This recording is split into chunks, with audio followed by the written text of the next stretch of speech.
The first generation of Fight Camp revolutionized the at-home boxing game by allowing you to track your punches and your output in real time and see your long-term progress. And after years of learning, research, and feedback, we went back to the drawing board to bring you, drum roll please, the new Fight Camp Experience console. With this upgraded experience, you can now access the next level of Fight Camp. Starting with partner workouts. No need for just one person, you can now have another person work out with you, and our console does hold up to 4 trackers. An updated round-by-round scoring and punch goals, plus celebrations of new achievements to keep you motivated. A new look and feel on your live screen.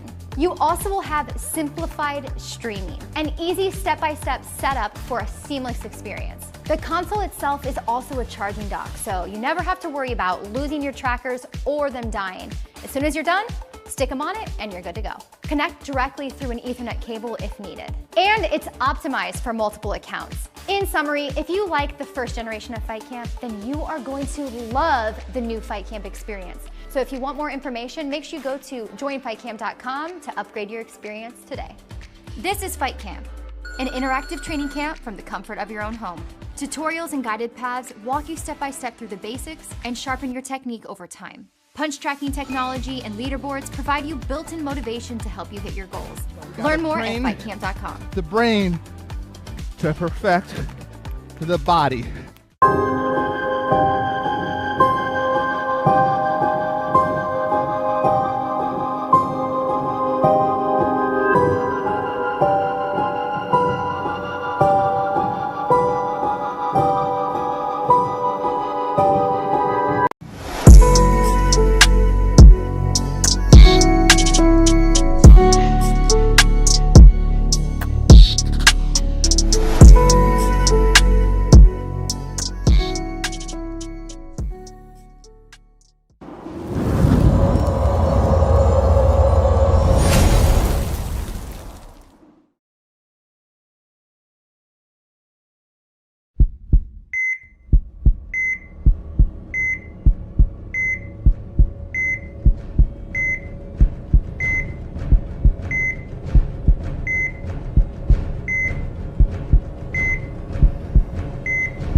He has opened doors for others.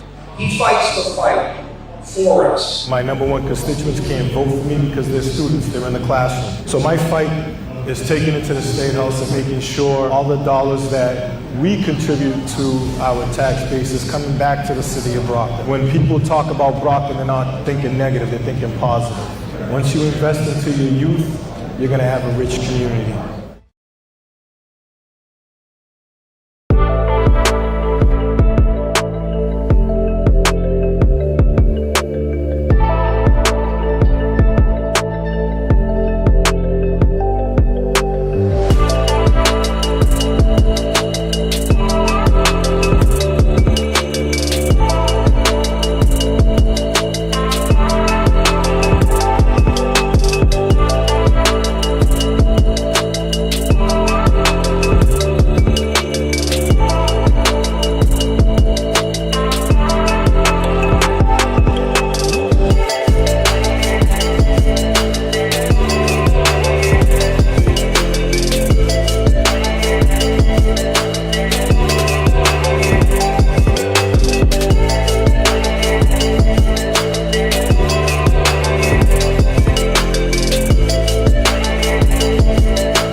Hi, my name is Karen. I'm a mother just like you, and my son rides a motorcycle. So please check twice, save a life. Motorcycles are everywhere. For more information on sharing the road, visit mass.gov/RMV. Do you feel lucky? Punk, I know you're wondering. Is this the booth, drafting the circuits, or Steve's video store? What is it? I sure know what it is. It's whobazoo.com.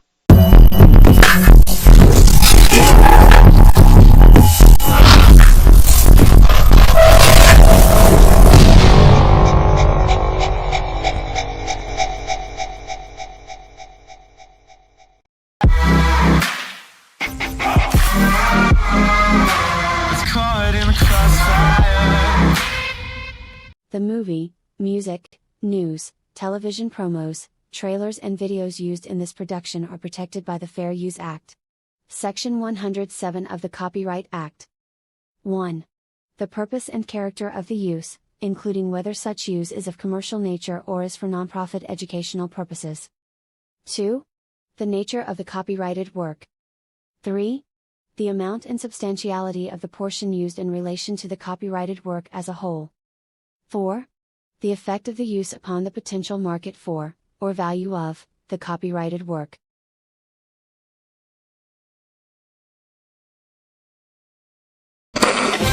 Citizens, rejoice! The state brings glorious news for the workers.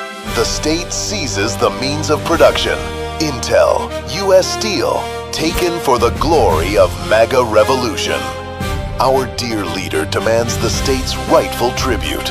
Companies may only buy or sell with his blessing. In his wisdom, the chairman alone picks winners and losers.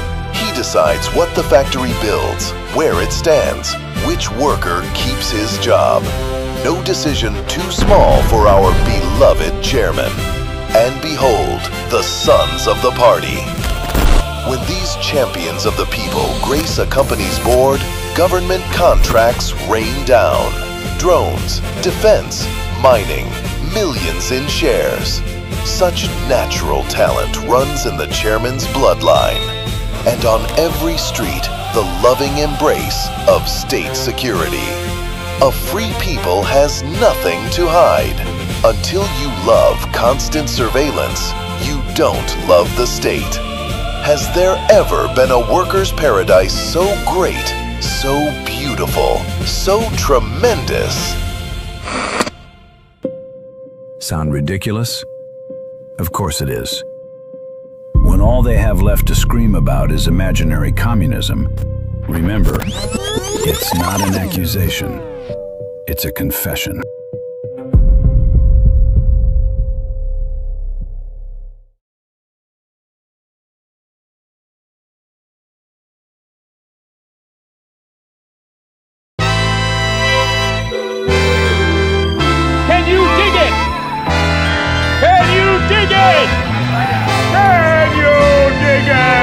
This is blasphemy!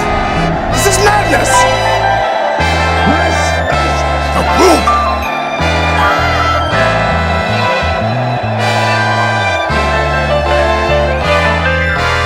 Broadcasting from the City of Champions, Brockton, Massachusetts, with your host, Keith Sinister One Hayes.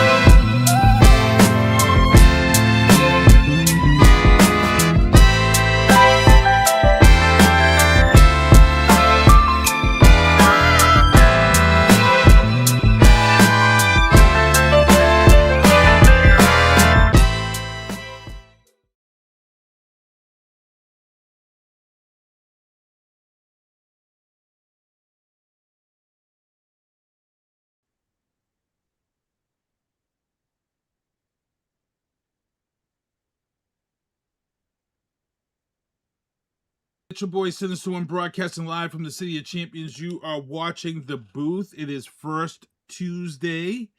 And as you guys saw as we came in, that's the Lincoln Project's newest video released 4 days ago. Confessions of the Dear Leader. They do a great job of putting things out there in regards to this administration.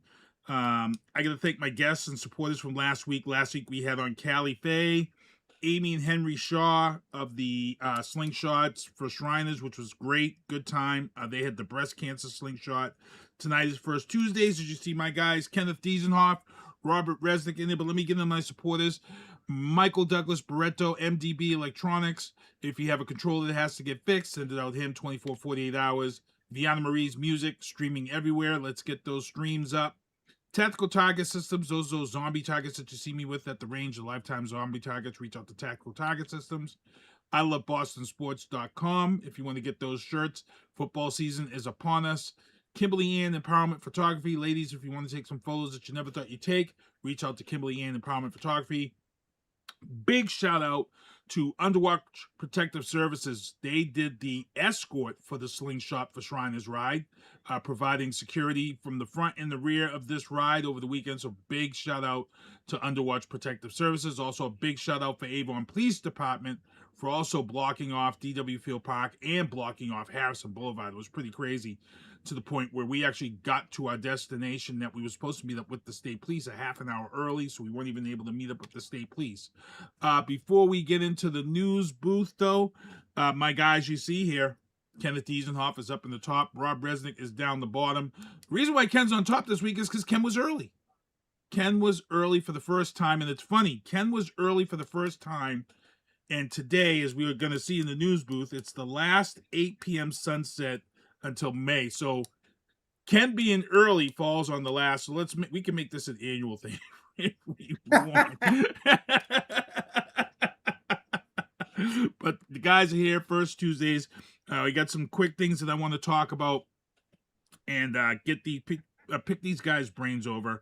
In the news booth, diabetic drug Metformin is known now for affecting the brain, suppressing the RAP1 protein and activating the S1 neurons, which Metformin does bring your blood glucose down, but now they're saying that it also now is controlling the blood glucose in the brain activity.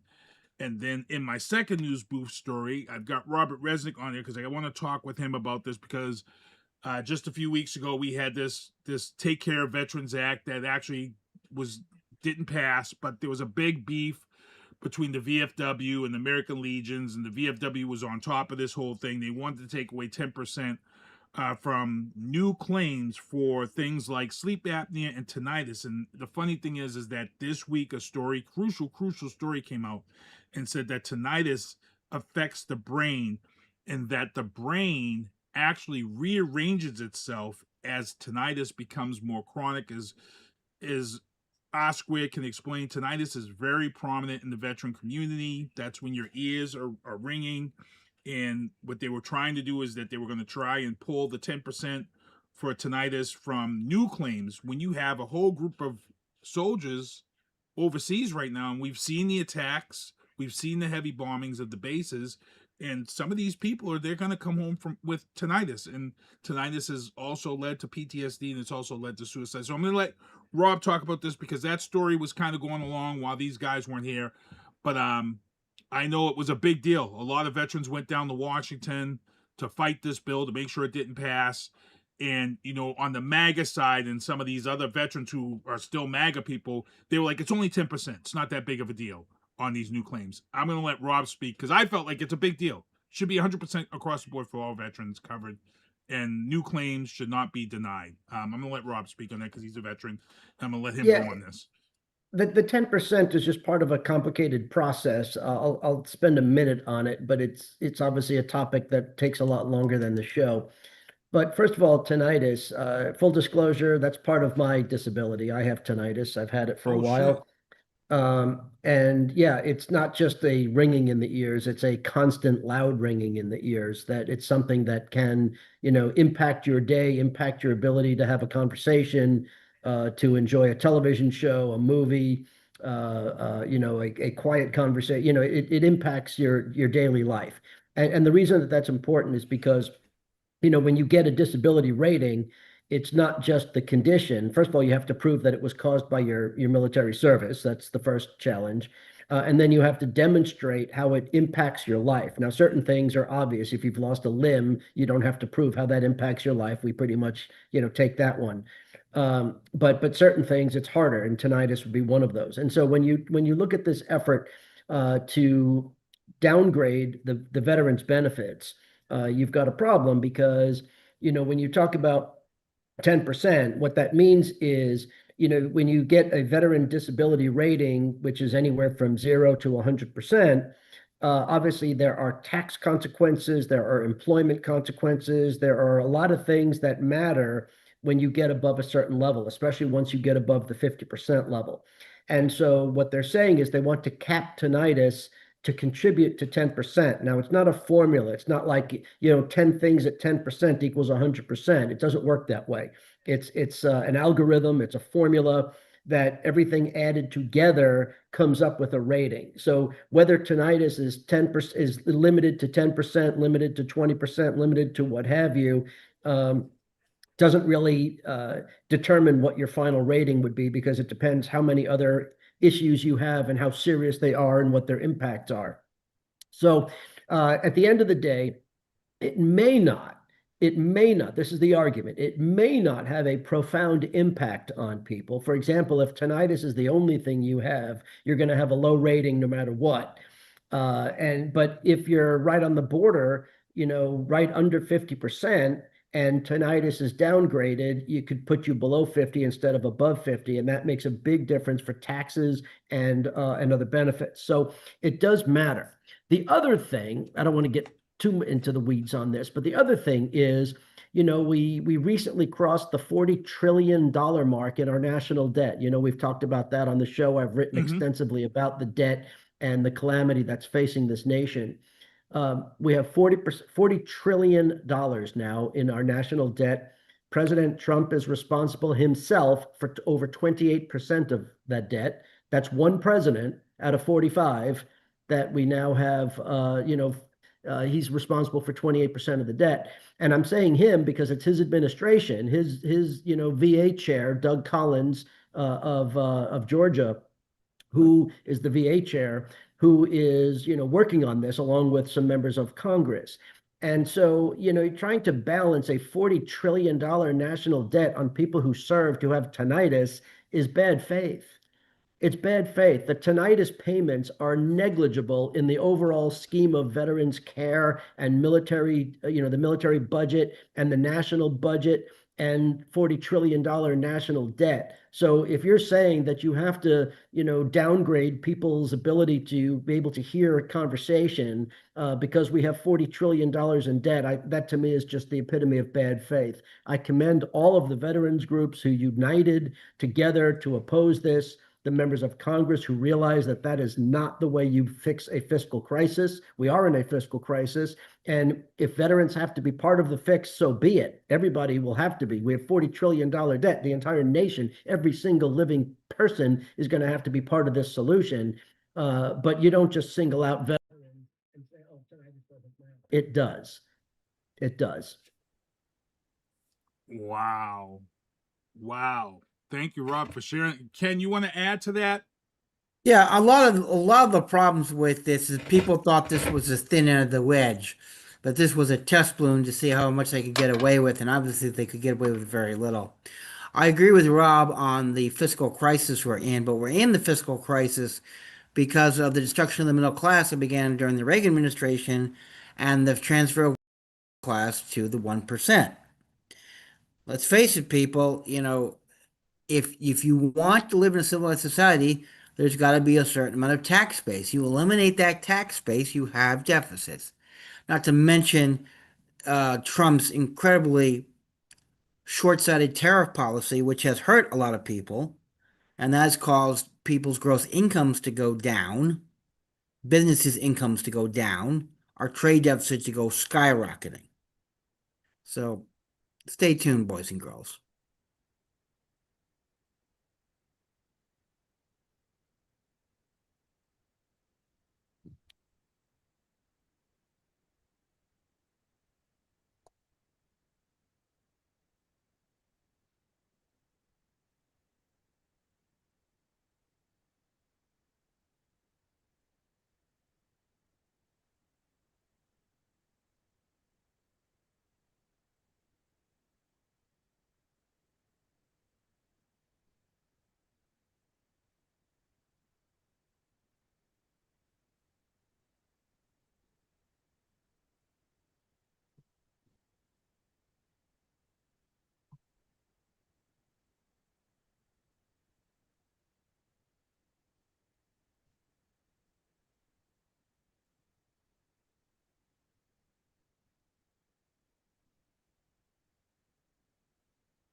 I mean, I don't get it either, quite frankly, because this was the perfect solution. When we talked about this issue previously on the show, I guess it was maybe during the last football season, we always, devote 1 or 2 shows to the NFL.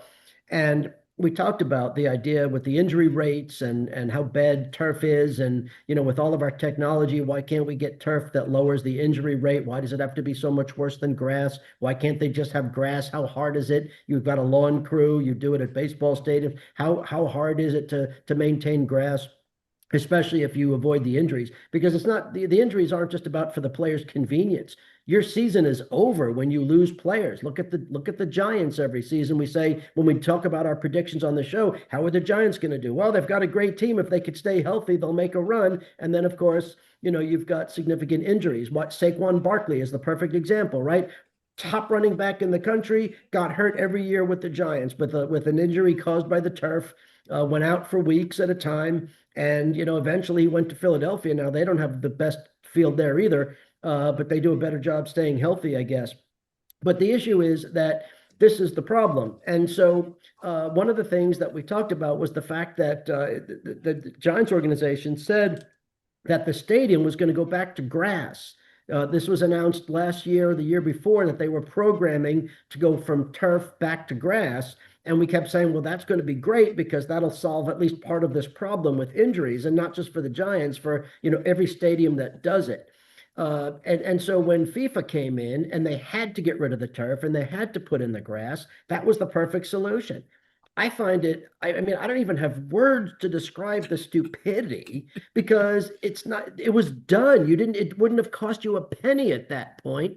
I mean, maybe they have to fine tune the grass a little bit more to sustain football than soccer. But the fact of the matter is, once they made this change, I don't understand why any stadium went back to turf. I find that unconscionable. And so while sometimes I take a more neutral stand on some of these disputes in the NFL because I could see both sides, in this particular one, I say go players because I mean, like I said, I really don't have words to describe the stupidity because owners don't want to lose their players. They want to win.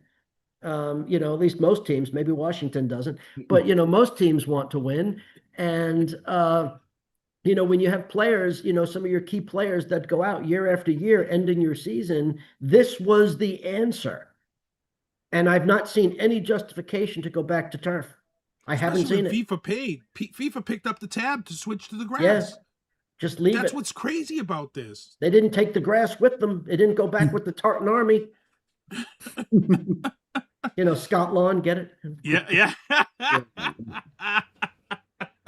Sorry.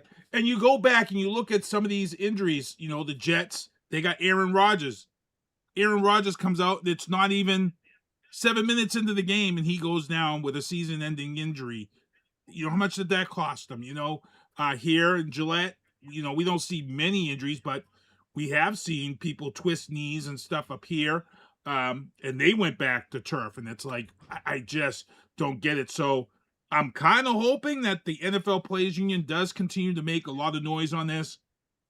And to be honest, I would like to see this become a stickler for when they renegotiate the Players Union contract. I think they have a good gripe. They have a legitimate gripe. And they're the first person that goes down in one of these stadiums that had FIFA and went back to turf, it's going to be an issue. It's going to be a huge issue. Every player is going to say it. So, and I don't get it. Like you said, Rob, you would think owners would realize this. Of course. Because at the end of the day, you lose your TV ratings when somebody goes down. Oh, okay. So Dave Haggerty's in the chat, and he says the big reason why a lot of the stadiums don't want to have grass is because of if they're hosting a lot of concerts, the concerts tear up the grass, and it takes too long to get the grass back together. How about for God's sake, then put down some wood planking on top of the grass. You put the tarp down. I mean, there's a fix for it. I get the point. It is the more non-games you do, the more other events, you put monster trucks in there, you put a rodeo. There are all kinds of things that go into these stadiums, but you know what? We've got technology. I get the point. You're right. It's a financial thing, but clearly they have the ability to maintain grass if they wanted to. Yeah. They do. Right. What I heard was, this is the argument that I heard, and this is break out your tinfoil hat brigade time, is that the owners are being penny wise, pound foolish. They're just looking at how much it costs them to maintain natural grass as opposed to the turf, and they're simply looking at this is a guaranteed expense versus a possible expense if we get any injury. I don't know if that's true or not. Yeah, I wouldn't be I'm pretty surprised. sure that could be it, but I still It think has to losing. be. I still think losing a Saquon Barkley for the season cost a lot more than greenskeepers. Oh, That's I will my agree opinion. with you, but the point is, we're looking at potential costs versus actual costs. We Right. know we're going to have to pay this much money for the greens. We don't know if Saquon Barkley or someone of that ilk is going to go out. I disagree. I think there's guarantee that somebody's going to go out. Monkey And Wrench chances are it's gonna Wellness. be- Monkey Wrench Wellness in the chat says Fenway actually puts aluminum flooring on the field during concerts. Yep. Yeah. I remember back in the day, this is going back 40 years ago. My high school had a baseball field which they used for multi-use. They had concerts, they had other things, and I remember when they weren't using for baseball, they would put plywood planks on it. I know because one of my friend's fathers owned the Ramsey Lumber Company, and they had the contract to do it. And he would have to go out and lay the planks with his father and other guys. We'll see, because my prediction is going to be the first player that goes down with an ACL at one of these stadiums that had converted to grass. It's going to be a big deal. I think it's going to be a big deal, and I think it's going to be a sticking point with the union. So, but we have like 50 years worth of, or maybe minimum 50, but at least 30 years worth of concrete, pardon my pun, evidence of the damage artificial turf does to players, not only in football, but it's in just soccer, ignored. But it's but just in being baseball. ignored, like Rob says. We all know this, but it's just ignored. I just can't believe it's because you want to save on groundskeepers. But also in the sports booth, BC High signs former Patriot player Matt Slater as assistant head coach, and he's going to be the advocacy leader person. That is a good sign. This guy, special teams, he's been in this area for a long time, so that's a great sign for BC High. Watch out, people. BC High, like I said, these high schools are coaching and they're watching these Pop Warner games and these, so that's a school that's going to pull from people's, Brockton better watch out. That's all I got to say. Legal booth, in the legal booth. Let's get into Massachusetts signed into law. 2895 protecting Hanson open space, 24 acres preserved for wildlife, recreation, and forestry. That is Michael Brady, who is part of that bill. Big ups to him. Also, Ken, as a defense attorney, as you guys know, Ken's a defense attorney, and the bill has passed. The amendment has passed on the bill 3178, 215 flock cameras. For those who don't know, the bill is now passed. Cities and towns already have these flock cameras in the city, in the towns, and flock cameras take a lot of information in. We had a missing elderly person about 2 weeks ago, and they just announced that they found the person by checking the flock cameras and tracking that person's license plate as they went through each intersection. So we got to, there was one last story. Hold on. One last story in the sports booth, though. New England Revolution and New England Rebellion have issued a statement. I got to mention this, condemning the treatment of Montreal's Don Turgman. If you guys didn't hear, Don Turgman, they were up for an away game, and Don Turgman just treated horrendously by some of the fans in the stands. New England Revolution, New England Rebellion, which is the fan club of the New England Revolution, they spoke very deeply on this matter. And I don't get it. I hate to say this, but I blame this administration. Ever since this administration came into play, everybody seems to throw around this whole freedom of speech thing. And freedom of speech does not protect you from hate speech. And I'm going to let Rob and Ken just get right into it, because these are guys, they're both Jewish, and this anti-Semitism thing has really come around since Trump first came into office. We really started to see the anti-Semitism stuff really grow. I'm going to let you guys speak on this real quick. I'm glad that they answered this and touch base on this. I'm going to start with Ken first and close out with Rob on this. Okay. Well, first of all, I am very proud as a fan of the New England Revolution that they came out and said this. This was, this is stepping up and manning up. Very proud. Thumbs up. This administration has not only, how shall I say, legalized hate speech. What they've legalized a certain level of discord that we thought we were past. We thought, 10 years ago, you wouldn't think some of the things that are coming out of people's mouths.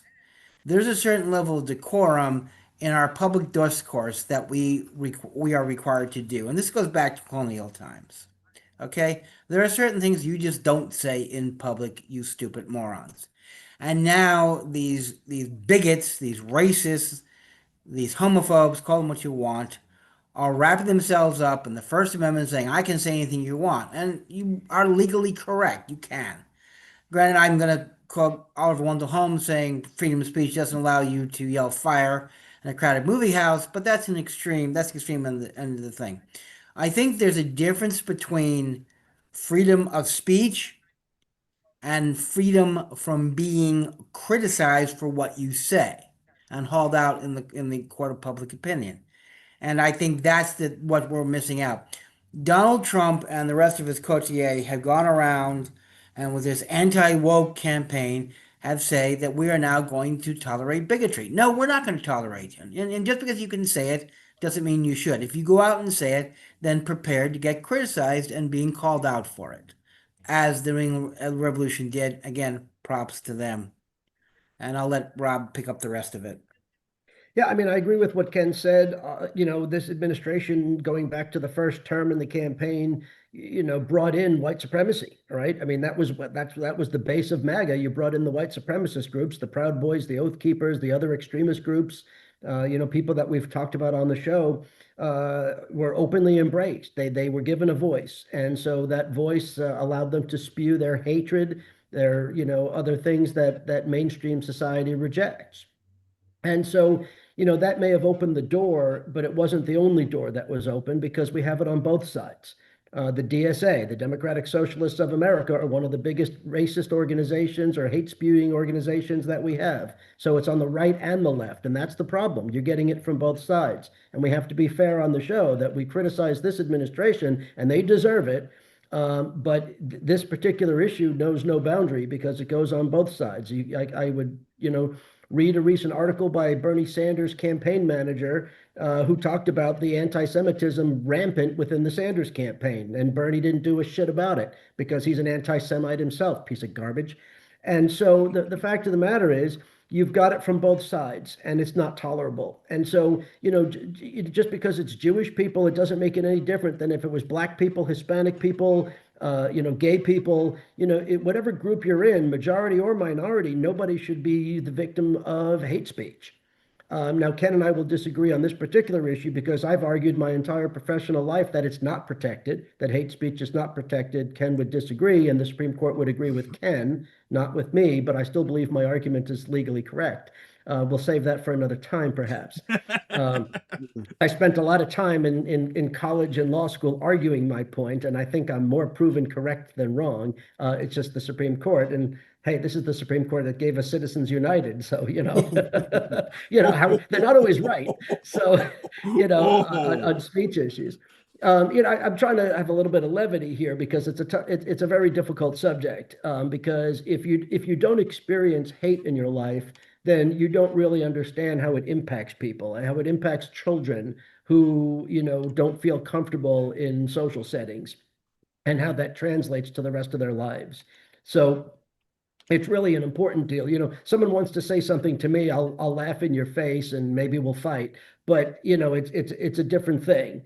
But you're going to a sporting event, that particular player, his name was Torg, I believe, or Tog, from the New England team, he handled it just fine, right? He scored a goal. It didn't affect his play. He's a professional. He was focused.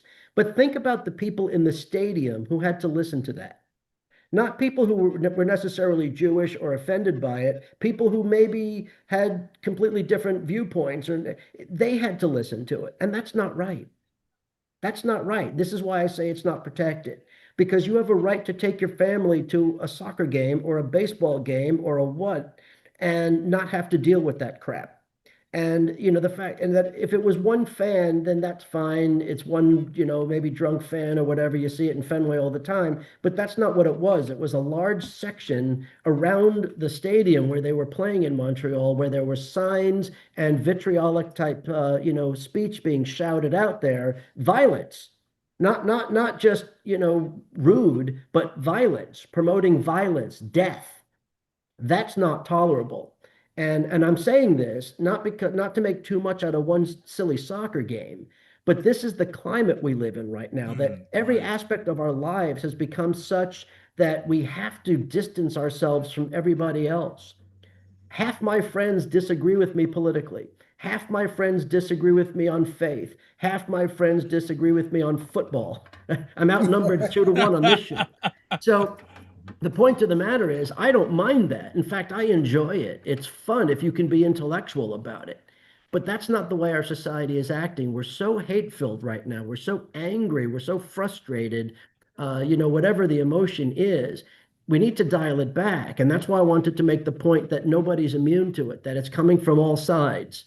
Because all of us who give a crap, all of us in the sane middle, have to fight it's like hub and spoke. We're in the middle of the wheel, facing all directions outwards, all politics, all faith. Nobody's immune.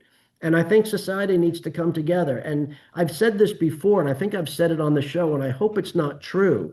But sometimes when you dig this deep, the only way we come out of it is to have some kind of natural catastrophe that automatically brings us together, because we realize what's truly important and not all this divisiveness. And I don't want that to happen. I don't want us to have a crisis like that, because that would be catastrophic. But I wonder if that's what it's going to take for us to come out of this, where we can unite ourselves. And remember, we got to be a great country because of everybody's contributions to it. Jews, Protestants, Catholics, Muslims, Hindus, all of us contributed to the history of this country in one way or another. Jews going back to the Revolutionary War, for that matter. So I don't quite understand where the hate comes from, but it's wrong. And if you engage in it, you're just wrong. First of all, you're wrong factually, but you're also wrong for doing it in public. Dave Haggerty's in the chat. Thank you for sharing that. Red Sox are winning 6-0 in the first inning after the trade deadline. So awesome to the Red Sox. Also in this amendments that passed, incentives for side guards and convex mirrors for trucking companies and transportation companies. Right now, side guards and convex mirrors are not required by the DOT, but now with this 160 amendment to the bill, it looks like that they're going to give incentives for companies to do that, and they should do that. Ken, on the flock cameras, it's now a flick of a switch. And it looks like that we are going to be able to have the cameras will be able to issue tickets for motor vehicle infractions in school zones, safety areas, and construction areas at this point in time. Do you see this changing, or you think this is going to be something here to stay? As a defense attorney, none of these are going to be a criminal offense, but they're pretty much just going to be citations, and they're saying that none of the citations issued by flock cameras will be anything over the $100 mark. So they're saying most of these infractions and things are going to be $100 or less. Well, right now that's true. This is, as anyone will tell you, traffic citations are revenue enhancing for municipalities in the state. That's all they are. And anyone tells you different clearly has never studied municipal or state economics. That's how it's an unvoted on tax. And yes, it's right now limited $100. They're testing it out, and I think you're going to see a lot more this going on. You're going to see a lot more, and it's greatly expanded. And I'm very worried about this. However, very deep in the bill, which is something that was pointed out not by me, but by a colleague who's a lot smarter than I am, He has an engineering background. I don't.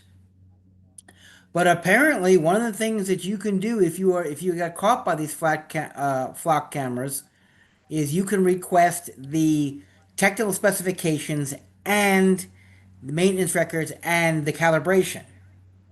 Oh, like we did with radar detectors when those first. Right. That was one of the big things. What is interesting, though, and this is why I said, okay, that's pretty standard. I said, no, most of these companies have NDA or non-disclosure agreements with the Commonwealth not to release that information. Ooh. Because it's considered proprietary. Ooh. And I asked him, well, how the heck do you know all this? He says, well, he's got a very interesting case right now on a motion to suppress. He's fighting, it's going up to the SJC right now on discovery issues that the probable cause was based on the fact that this gentleman ran a red light, supposedly. Mm-hmm. And what the computer, what apparently they actually have real-time information where they can relay to the headquarters that a person with this license plate just ran a red light. Mm-hmm. So the state drug and gang unit used that as probable cause to pull him over and do a search of his motor vehicle, which led to drugs and guns being found. When he filed discovery motion with the Commonwealth to get the calibration and other technical information, the Commonwealth said, we have an agreement with the company, we can't turn over that information, it's proprietary. The judge ruled in his favor, saying, well, if you're not getting that information, you can't use that as probable cause. The Commonwealth then is appealing to the SJC, and the SJC had granted cert to discuss that issue about what information can be used for it and whether that information has to be turned over to third parties. Well, I just want to give somebody some information out here too. If you're worried about flock cameras, it's the least of your worries. You should be worried about your own GPS in your car. I, for 6 months, had the Progressive scan your price tool. This is a thing that brings your insurance way around. They send you a little box in the mail. You plug that box into your computer of your car, and then you drive for 6 months. And guess what this picks up, people? The GPS picks up when you run red lights. It picks up when you're speeding. It picks up everything. So for everybody out who's saying the flock cameras are taking away my rights and my Privacy Act, the GPS is already doing it. It's already keeping that info. It already knows if you run a red light in your GPS, people. Your Waze, all of those softwares, and get ready because it's out there and it's not going anywhere. So just to give you guys a heads up. One of the other problems about flock cameras is exactly car keeps everything. We don't know what right now we're being told, and we're not even sure about this, is what area can they photograph? Supposedly right now they only be able to photograph the area of the intersection. Yeah, the intersections and the plates, I was told. Plates. That's what we're being told. One defense attorney they interviewed on Fox said you don't have a clear picture of the person who's driving the vehicle. So the argument's going to be, well, I wasn't in the car that day.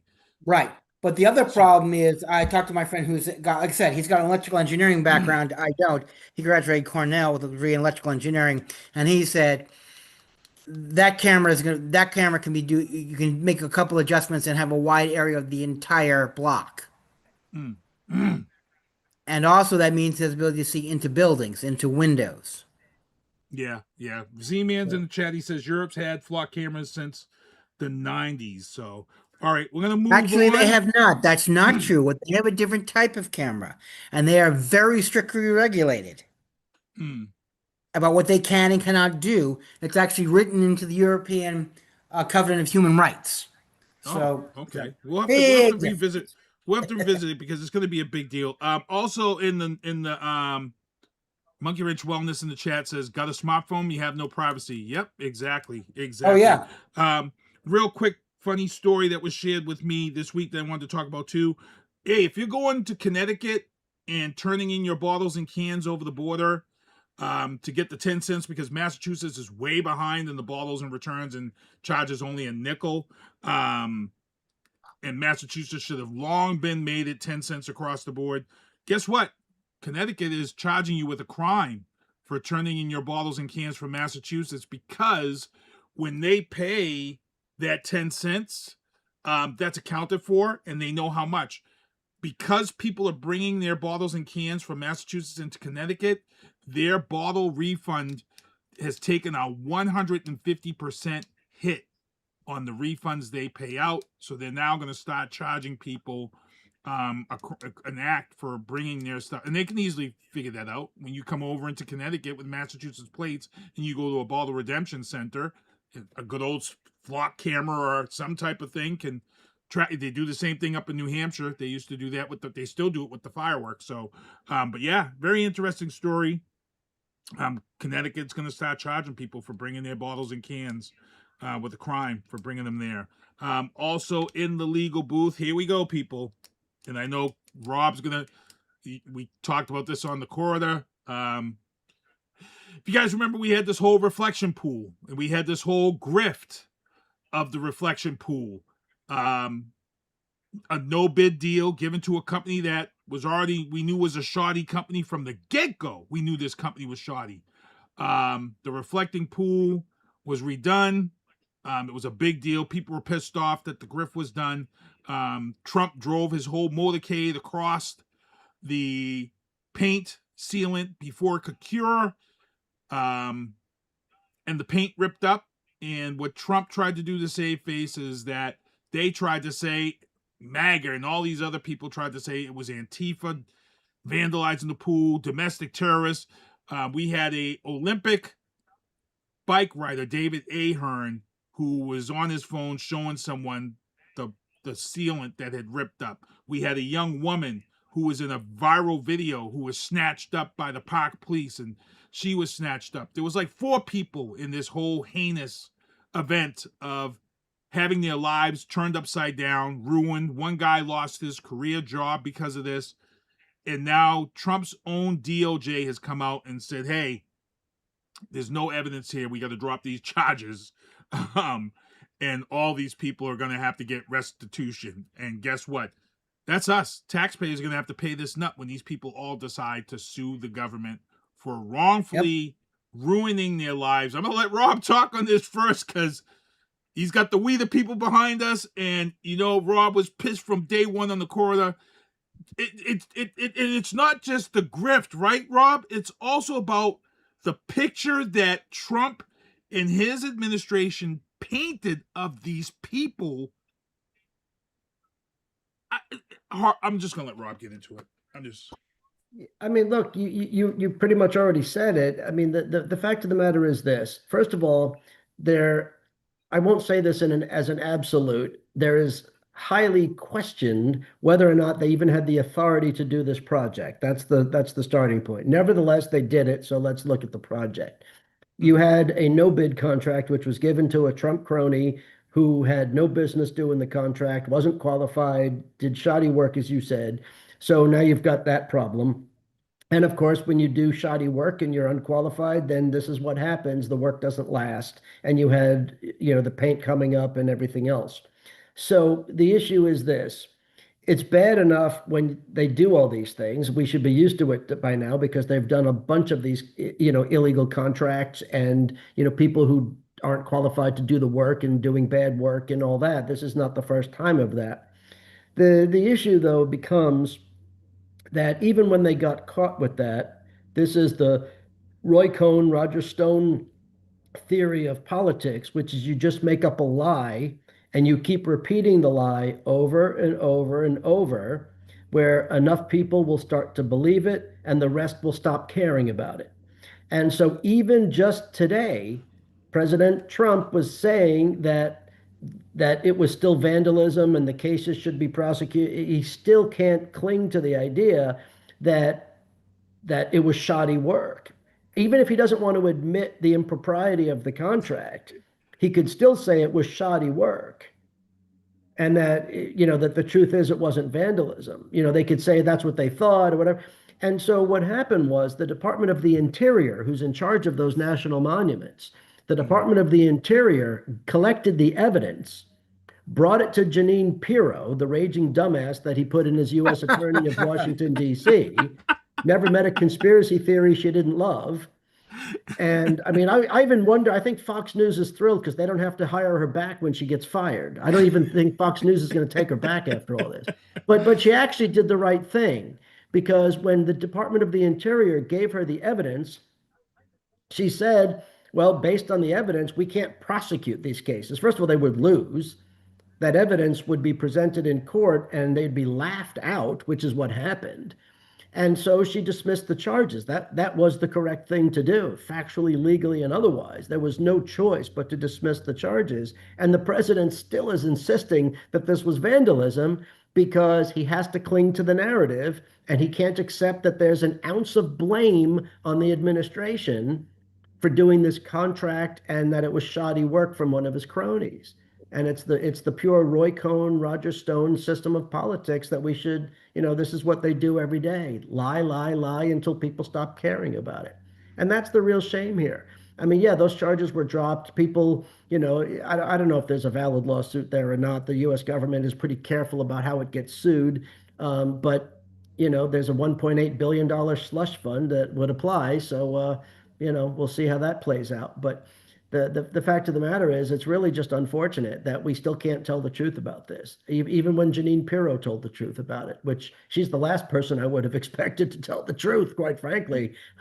Just based on her track record, she's one of the people that got Fox News sued for what was it, $800 billion. She was one of the culprits of that. So I'm not making up stories to be mean to Jeanine Pirro. She's on record in a lawsuit as one of the responsible parties that got Fox an $800 billion lawsuit from the election company. So I'm thrilled that she did the right thing, and now she's being quiet about it. But I guess that's she's trying to keep her job. Oh, yeah, she'll be out the door like everybody else who decided to get some common sense. Ken nipping at the bit up there. He's a defense attorney, so if Ken had to represent these 4 or 5 clients who are now easiest exonerated, money Ken ever made. Exactly. These are the kind of cases that, defense counsels dream about. I'm frankly shocked that Shapiro grew a set of ovaries and had the guts to do this. And it almost makes me have faith in humanity again. But it was so clear, on a serious note, it was so clear that they were going to lose, and they were going to lose bigly, as to quote our beloved dear leader, that I think someone within DOJ whispered in her and said, look, this is not the fight you want, because, take a little pain right now or take a lot of pain later. So, Ken, do you kind of look, like Rob said, it's hard to sue, but do you kind of look for some restitution? No. I mean, you're not going to get a malicious prosecution case because they didn't bring any charges against them or they didn't go to trial. There's a wide discretion in investigation and bringing charges. Yeah, no. I mean, I'd love to do it, but if I was advising a client, don't spend your money. You're not going to win. Because, right. There's qualified immunity, and I think in this case it would work. Because they have a right to investigate it. So hopefully people who lost their jobs will take them back. Hopefully. Yeah, I mean, I think a lot of it there'll be a lot of pressure to take their jobs back or other people offering them jobs. Because this has been a very public story. And ironically, the people may have an action against their employer for a wrongful termination. Ooh, okay.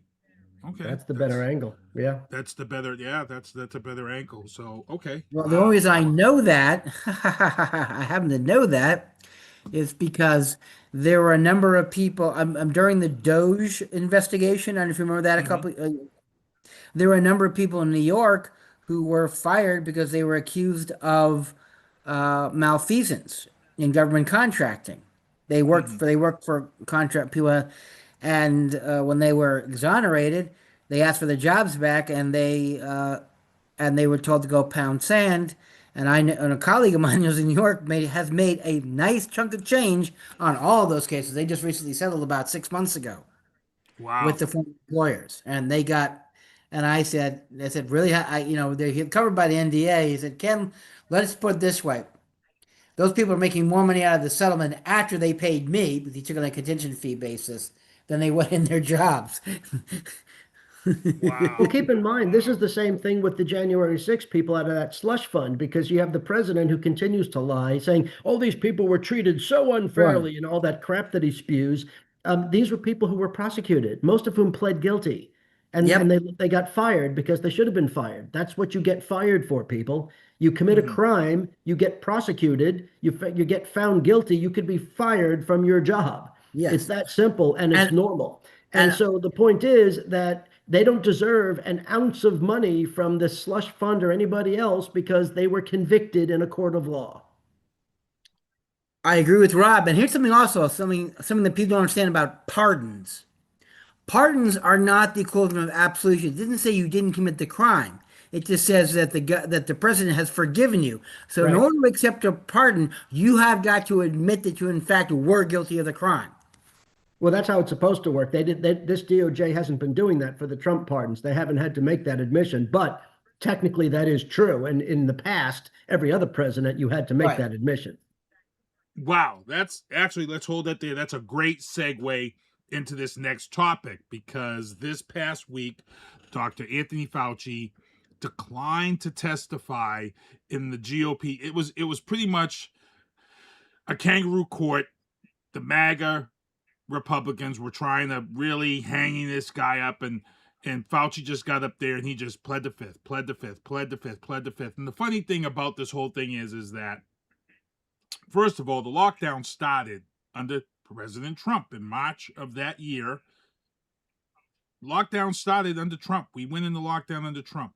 Trump started the vaccination program under that, remember, infamous Operation Warp Speed, where they bypassed all the red tape to get the vaccinations up and going. Everybody wants to blame Joe Biden, and you all seem to forget that the vaccinations and bypassing the red tape was all started under Trump. You all don't remember sitting here during COVID and Trump was up there on stage with the CEO of Walmart and the CEO of Walgreens? Y'all seem to forget about this shit.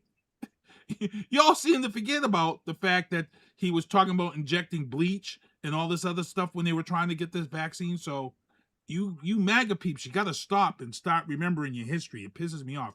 But Dr. Fauci gets up there. He claims, he pleads the fifth. And now some people are saying that he doesn't have the right to plead the fifth after he took a pardon. Is that true, guys? No. No. Why is this out? Oh, Ken, I'm going to let you go because you seem aggravated as to why these people are saying this.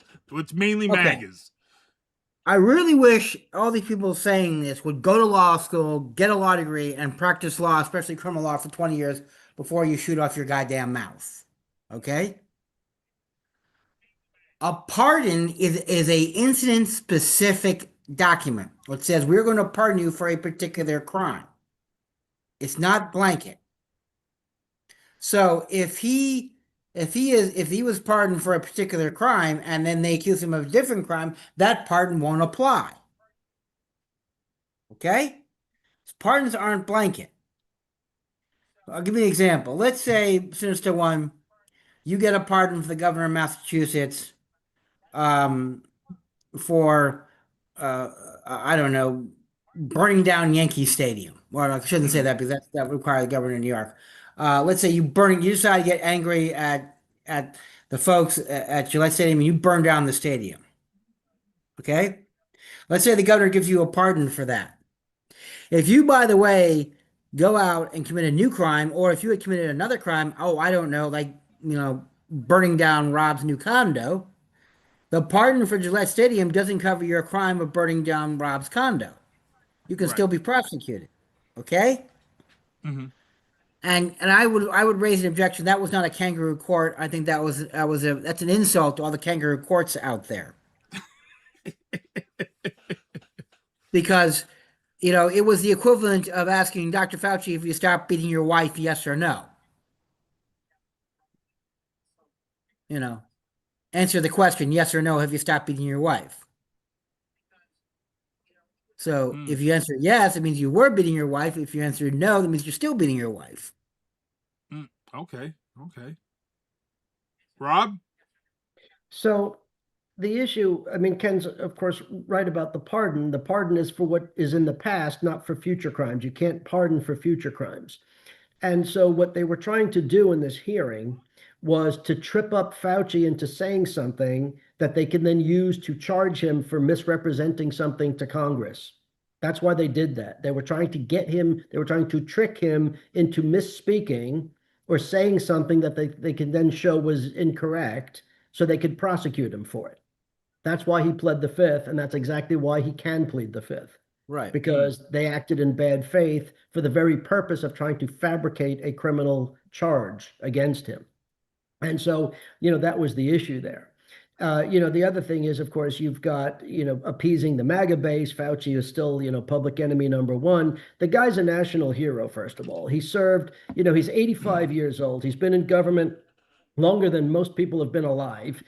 He served presidents of both parties, Congresses of both parties, and he's been faithful to everybody. He's not a partisan person. He did what his job was supposed to be. Now, you could disagree with some of the things he was proposing. That's fair. We could debate. We could have there's no problem with that. But he's not a criminal.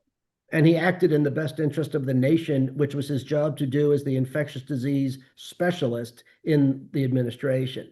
So, it's just a shame that this is what this poor guy has to go through and what should be his swan song of life. He retired. He's supposed to be enjoying his family, and instead he has to sit there for hours of Republicans making vile speeches, which were all factually incorrect. And he just sat there. They were trying to get him to say something, and to his credit, he sat there and took it and just sat there and waited for it to be over. I give him a lot of credit. I don't think I could have sat there that quietly. And the other thing that I would say about it is, you've got bad faith. You've got Rand Paul, right? Everybody says, "Oh, he's a doctor." No, he's not. He's not. He never passed his boards. He's never not board passed certified. his boards. He holds a medical degree. He is not a doctor. That's exactly right. And Jim Jordan on the House side never took the bar exam, never passed the bar exam. He went to law school, never practiced law, never passed the bar exam. So you have all these people that are going after Fauci to cover up their own failings. Rand Paul, failure. Jim Jordan, failure. Go down the list. They all failed except for the fact that they have safe seats and they get reelected. Right. But they've done nothing for this country. Fauci has done a lot for this country, stuff we will never know about because it's not on the news usually. It was only on the news because Trump wanted to have all the press conferences, and he had 3 or 4 of those people. They had Fauci and what was the woman's name with the scarf that was always up there that had to talk about the bleach? She was always embarrassed to be. Oh yeah, what's her name? She just released some. Yeah, I forget her name. She wrote a book scathing the administration about how. She tore. So Trump there's no fact on the side of what happened. And it was a national embarrassment that happened. I'm sorry. It was just a national embarrassment. I was embarrassed watching that. I know our government has sunk low, especially Congress, but boy, was that a new low. And for a second here, I gotta take off my hat, and I've got to put my tin hat on, people, for everybody watching, my tin hat. And I go back to COVID, and I tell people that sometimes you got to think about the conspiracy theory, and a lot of people say this and say that. My conspiracy theory about COVID is that prior to COVID happening in this country, we had the lawsuit against Purdue and Spackler and Walgreens, CVS, Rite Aid, Walmart, all of the big pharmacies. Everybody was under this huge class action lawsuit for the opiate epidemic that was killing families left and right, generations, and a lot of them had started to settle. And those settlements were issuing payouts to all 50 states. Before COVID, Rite Aid was one of the first pharmacies to crumble and go under in regards to these payouts to the 50 states. I can say this with my tin hat on. I'm just going to say, if it wasn't for COVID and the ability of Walmart, Walgreens, CVS, and these other pharmacies to be able to get monies for vaccinations and boosters and stuff, and make, a lot of these companies made record billion-dollar profits during COVID. when we came out of COVID, what was the first thing they started doing? A lot of them started paying out those settlements. Walgreens is closing up stores left and right now because they can't keep up with paying out those settlements. So sometimes I feel like with my tin hat on, my tin hat is on, people, conspiracy theory. Sometimes I think COVID was there and they took advantage of COVID to help these insurance companies pay out these opiate lawsuits that would have crushed and crumbled a lot of these businesses. So that's just my tin hat. So I'm going to take my tin hat off now and just let you go. And you all can think on that. You can suck on that. You can chew on that or do whatever. But that was my opinion on COVID. And it's funny about Dr. Fauci. I actually first heard about Dr. Fauci on a Nova show when the Ebola happened, Ken. Remember we had actually talked about that. We covered Ebola years ago on the booth, many, many years ago. That's a long time ago. Way back, we talked about Ebola, and Fauci was one of those guys who was sent over there to really narrow that down and get Ebola from coming. If Ebola had come here, we would have been screwed. We would have been screwed. Oh, yeah. And I remember Dr. Fauci talking about why Ebola spread so fast in Africa, because it was their culture that when people died, that the person who died stayed in the hut with the people, and then it was their culture was to kiss or to touch a person who passed away in their send-off, and that was why Ebola spread so fast. And it was scary stuff. Scary stuff. So I think I have one more topic in the legal booth, and then we go into Trump troubles. This one's for Ken. We discussed this last month, but now the time is here. The TPS for Haitians and Syrians has now expired. The government, Trump, has come out and he's told these people, you got to go. You got to get out. Can't stay here. If they act on this, Ken, I'm scared. I'm in fear of this, because if ICE starts going around and rounding up Haitian people like they've been doing Mexicans, Guatemalans, all these other people, Ken, we're seeing them go into businesses. The Haitian community right now that are here on TPS, I can tell you right now, I'm in public transportation. A lot of Haitians are bus drivers. You go into nursing homes, a lot of your, I would say 80% of your nursing homes are Haitians. You being an immigration attorney, if they start enforcing deportations of Haitians, where are we going to be at? Because I think Haitians have actually outgrown Mexicans when it comes to workplace strengths. Yeah, there's no question. Again, this is what the Trump administration taking out a shotgun and then proceed to blowing its own bleep off. Yeah, a lot of your healthcare providers, a lot of people who work in the hospitality industry and other places, jobs that Americans won't do, are going to be affected. And that's going to start affecting people's bottom line. And here's the thing, corporate America makes a lot of money over people with TPS and immigrants, because they will do jobs that Americans won't do, especially the agriculture industry, although there are a lot of Haitians in agriculture. And most of those businesses are MAGA supporters, which is weird, Ken. This is what I don't understand. You're seeing a guy who was a MAGA guy who voted for Trump, and they're coming into his business and taking his, right. And now some of them are, getting around to the find out portion of FAFO. And I think you're going to see a huge backlash from the business community. So I think that's going to be a big problem, because again, ICE, Trump and his ICE Gestapo work very well as long as people aren't pushing them back. When they push back, they run and they hide like the cockroaches they are. So, I think there's going to be a lot of chest thumping, a lot of stuff, and then they're just going to quietly go away. They probably won't approve TPS, but they won't go the draconian enforcement because they're scared from the backlash from the business community.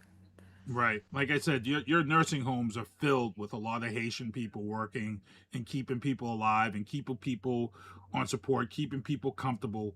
I think it's the last thing you want to start doing is seeing ICE going into nursing homes Yeah. and pulling people out of their jobs. I think that's crazy. Anything you want to add to that real quick, Rob?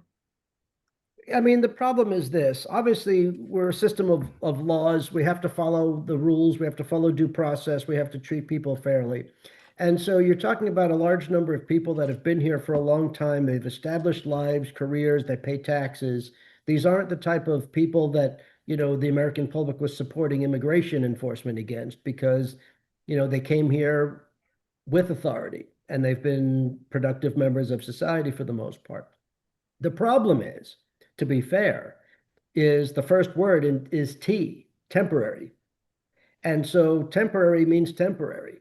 And so this is, again, part of the failure of Congress and our overall immigration system because they just left this alone without thinking, what do we do?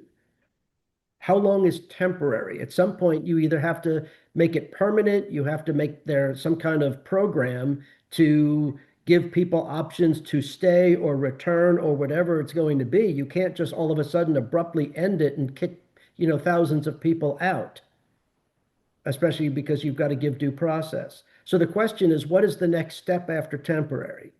And this is part of the failure of our immigration system going back 40 years. This is just one more reason, one more argument why our Congress has failed miserably in addressing immigration.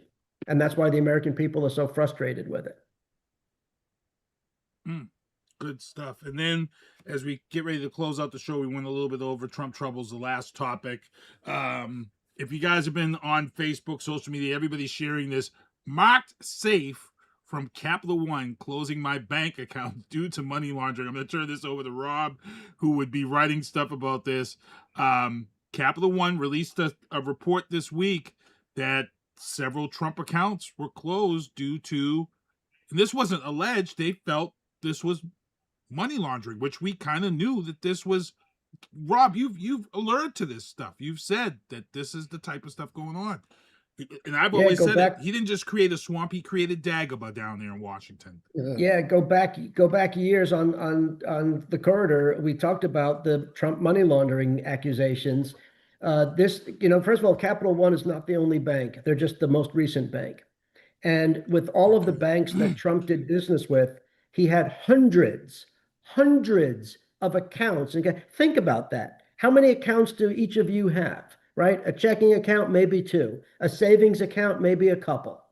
He had hundreds of accounts in Capital One, plus the accounts he had in Deutsche Bank and all the other banks. The money, this was to move money around and to hide the amounts of money by spreading it over accounts. Capital One, now look, I have not read this investigation. I can't say much more about it. It wouldn't be right. But Capital One did an extensive investigation that led them to believe internally that this customer, the Trump organization, had hundreds of accounts that were being used improperly, which they suspected as money laundering, and they closed those accounts. They have every right to do it. And they have to do it because they're being regulated.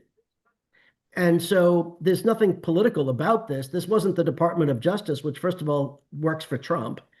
And this wasn't something by the Democratic Party. This wasn't something by, a congressional committee. This was the bank doing its job for its stockholders, for its owners, for its investors.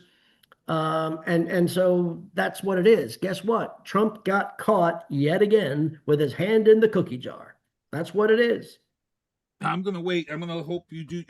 Hopefully you can get some time and get some homework done on this one. I'd like to see something on the corridor. If it gets released, I'll read it. But right now it's speculation. But Capital One, I'm going by what they released. Yeah.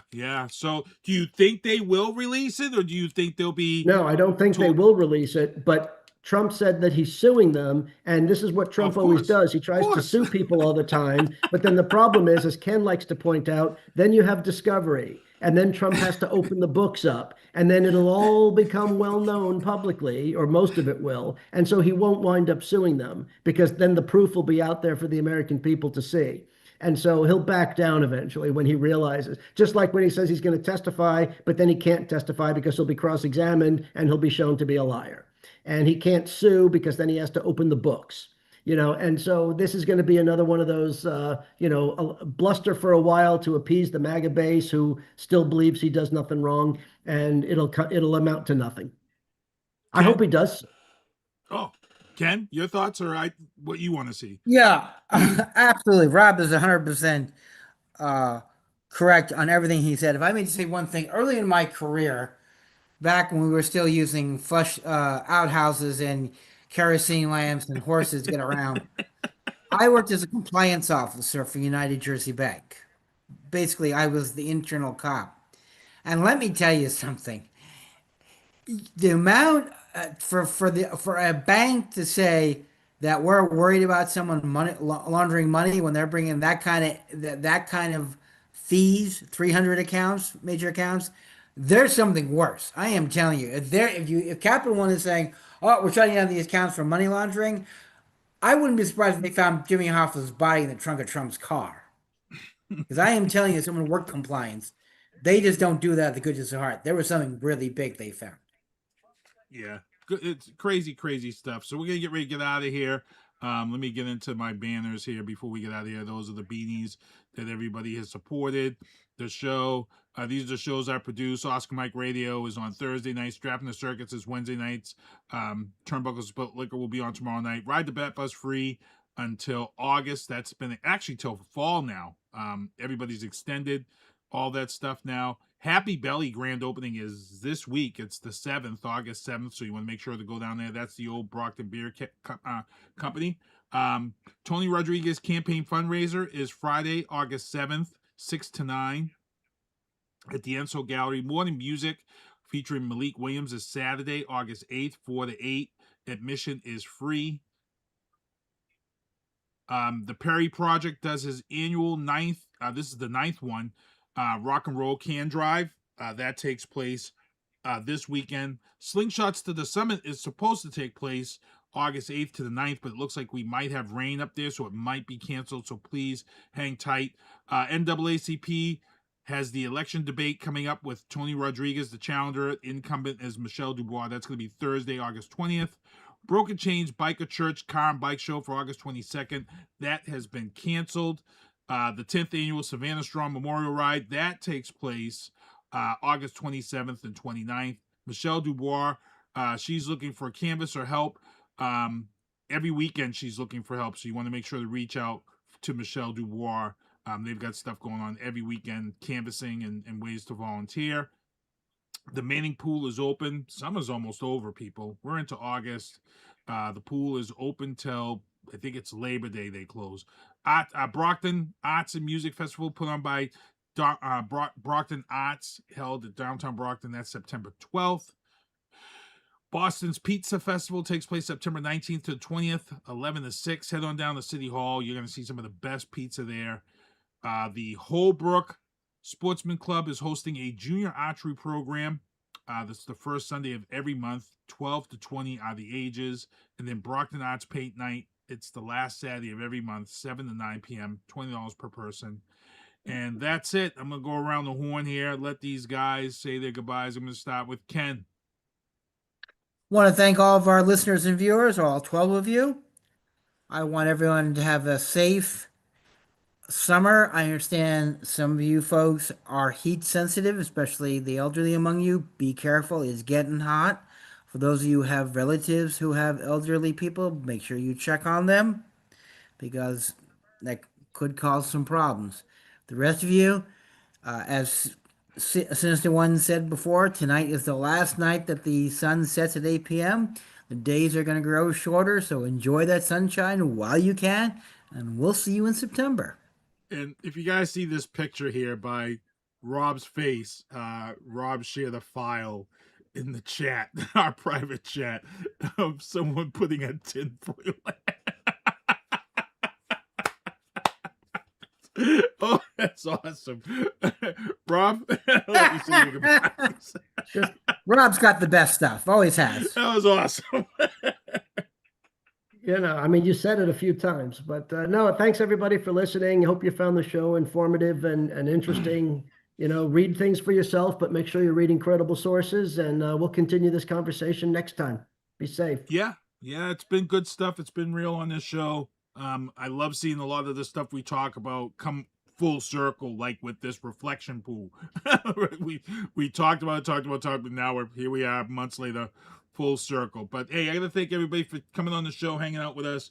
Everybody in the chat, Margaret, Z-Man, Clancy, Dave, Barbara, Travis, all you guys in the chat, thanks for coming out here and doing what you do. And SpongeBob, do me a favor, take us home. Well, see you next Tuesday.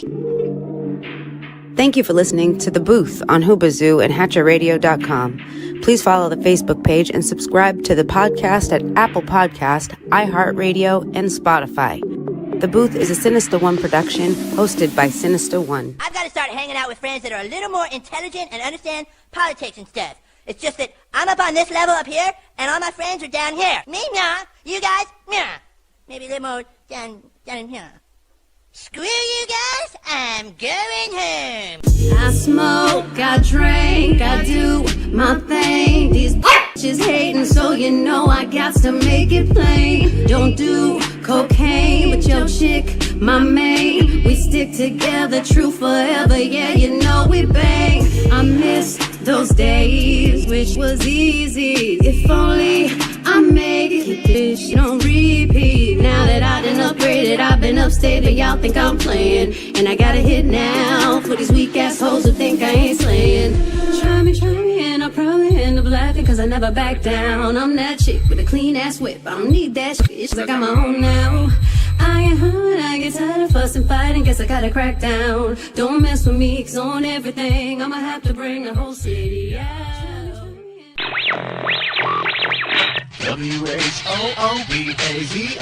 that's Hoobazoo.com. Enter website.